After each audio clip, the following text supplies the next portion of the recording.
you said that you've gotten these things from other men. Okay. Previously, Yes. right? Are you with any of them now? No. Okay. So I don't know what the reasons might be for them not working. But my question is, if they were giving you everything that you were asking for, well, why didn't you keep them? So every situation is different, but several of the guys that I've dated in the past, our core fundamental values weren't aligned. And because of that, it just wouldn't have worked out long term. And I feel like those things are more important and very important when you get past the like dating phase and like, you know, if the main thing, if he's like a certain type of way that you're looking for, it comes down to like, okay, can I build a life with this man? Can I have children with this man? Can I see myself, you know, long term with this man? Do our values line up? And if it doesn't make sense to keep going. So, okay, we're going down the road, just letting you know. Okay. So, what are the values, the core values that you're seeking and realistically, you know, want for your spouse to have? I want him to be a family man. Like, you know, he wants to, you know, have children. He wants to have a family.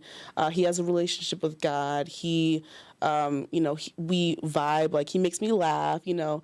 We have like chemistry. We enjoy each other's company. Like, he is a provider, a protector. You know, he's always dating me, pursuing me. He's always doing things that make a relationship, you know, last longer than just if you just stop putting into the effort. So I guess someone who's consistent, someone who's putting in effort, someone who wants to be there, wants to be in the relationship. That's the kind of things that I look for in a man.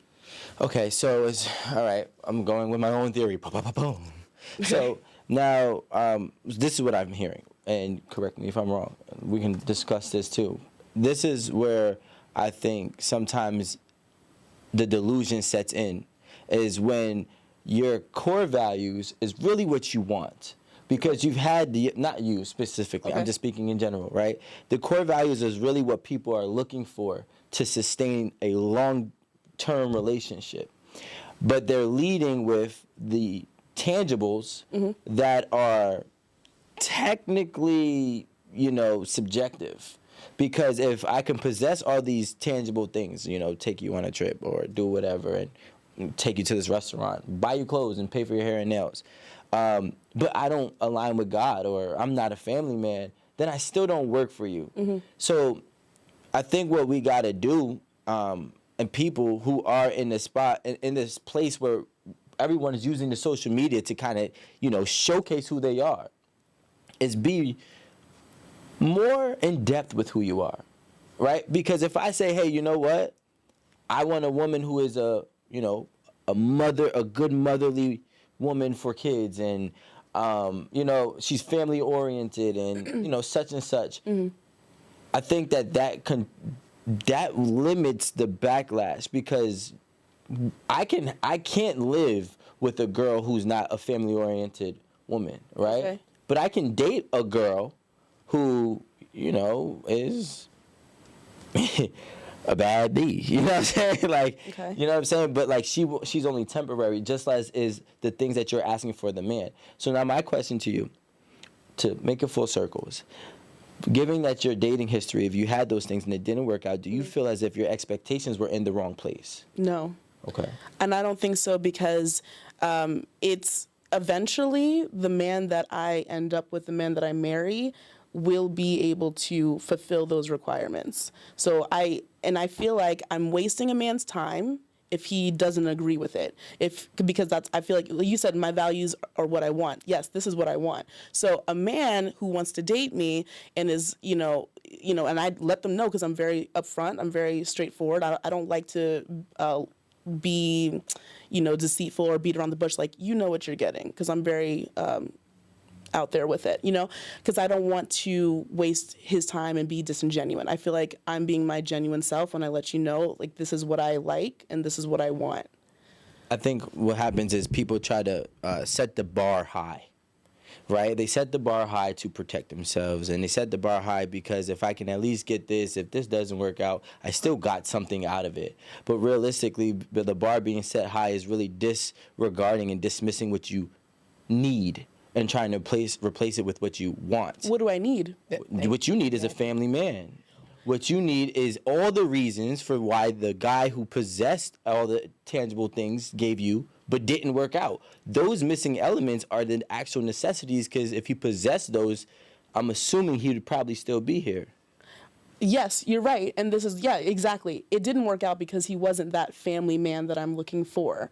But, and I'm gonna ask you, how do you determine in a dating relationship if he is going to be that person for you? Because I've dated guys who don't have money and who don't match the requirements. They can't give me those. They can't provide for me in that way. They're definitely family men, but I'm thinking about, okay, like, I'm going to have to go to work. I'm going to have to, like, bring the bread home. I'm going to have to, like, take care of us, because he's a nice guy and he's a family guy and maybe he's a good father, but he's not a provider. And that puts me in a really bad position to be the provider. Is it okay for a man to be, I'm just asking, this is opinion. Actually, ladies, is it okay for a man to be a good husband, a good father, and not a financial provider? No. I think it depends. I'll say it's subjective. I'm just asking personals. Oh, yeah. I'm answering. I think it's subjective, because someone who may not be able to provide financially for you can be all these other great things, and that is okay for you. Mm-hmm. But it might not be okay for me, for her, or for her. And I'm gonna be honest. Y'all already know how I stand on all this. So there's no guessing game. And to be honest, even when I was young and I was dating, I'm not even gonna say that, because it doesn't sound good. I'll tell y'all off camera. I'm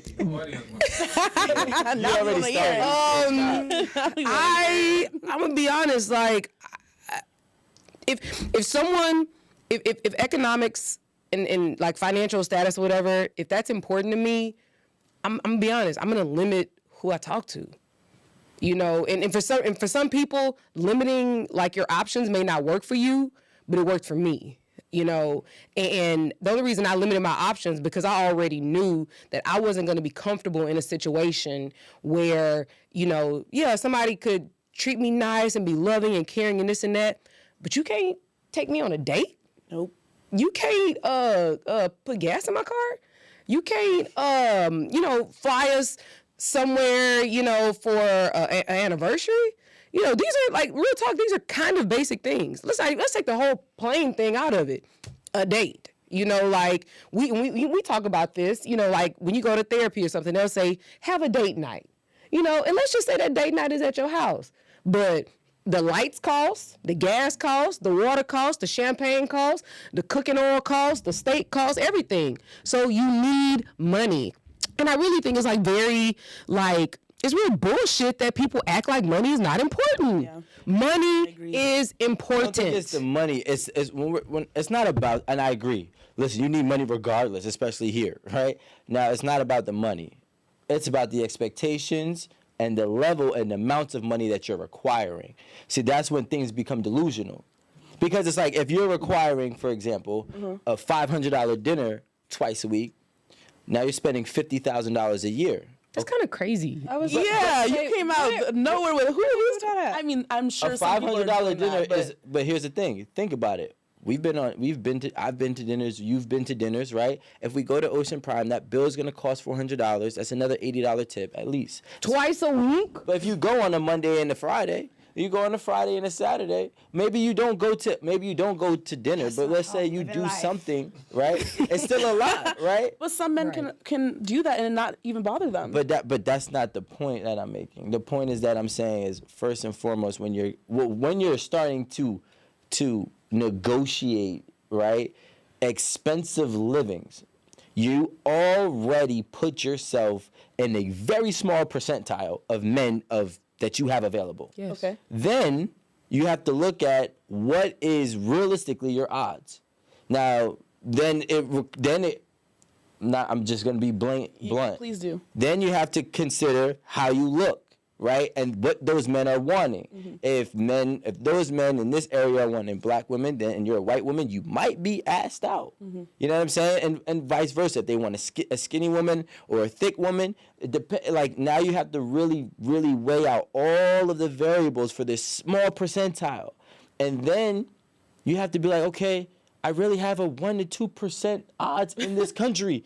And then on top of that, the crazy thing is they still might treat you bad. And they still might not be a family man. And they still might possess the core values that you're looking for, and you're going back at it again. What's the alternative? Me providing for my family, busting my ass at work to try to make the bills and take care of the kids, and while he does what? Sit at home? Like, No. What's the alternative here? Because I'm not willing. The kids. I'm not. I'm not willing to do that. I just feel like my Daddy life daycare on would the be day. harder if I did that. If I just decided, okay, I'm just gonna take this guy because he's a cool dude and like, you know, he doesn't have money. I'm gonna have to come with the money, but he's a great guy. That puts a lot of stress on me, and that makes me have to walk into my masculine the whole rest of my life. I gotta be the man. How much money is good enough for you? And I'm gonna tell you how delusional we are. I actually think, hold on, before you answer, I don't even think that it's a dollar amount. I think is what you bring in, how you manage your money, how you spend your money. I Which agree. I feel like we're going no, back to the point of just being able to provide. So, like talked Erin about said, it's not the dollar amount, but it's like whatever you have with whatever dollar amount you bring. Listen, what are you doing? You want to argue semantics? Because we could do that. Because I can say right now, do all three of you are willing to live in an 800 square foot apartment the rest of your life? In what city? In Brooklyn. See, Brooklyn isn't even a part of my life. I'm Or just- it would never be. I'm so just it's not saying. even a, No. Here's the thing. We can argue semantics, no. and then and thank you for being genuine. We can argue semantics, but when you want to talk about it, no woman is saying, "Hey, look, I'm willing to." Now I'm gonna say no. A lot of women are not saying, "Hey, I want to be in an 800 square foot apartment because he provides all the bills for that, and it's only $2,000 a month." But listen to this. So now no, wait, because I want to get to the you question. paused. I didn't know. I got you. I want to get to this question because I want to be real. So how much money is enough for you? It depends on how many kids we have, but Okay. it depends on. Let's give 0 for right now. Unless if you have kids right zero. now. I don't Whatever your have, current I'm situation. single with no kids, if anybody's wondering. Yeah. So no kids. I'm on the market. I have no ring on this finger. That's how you do it. Just putting that out there. My Nice DMs little are promo. open. That's gonna be your thumbnail. So right now he has to make 6 figures. He has to make over 100,000 So 112. Is that cool? And so after taxes.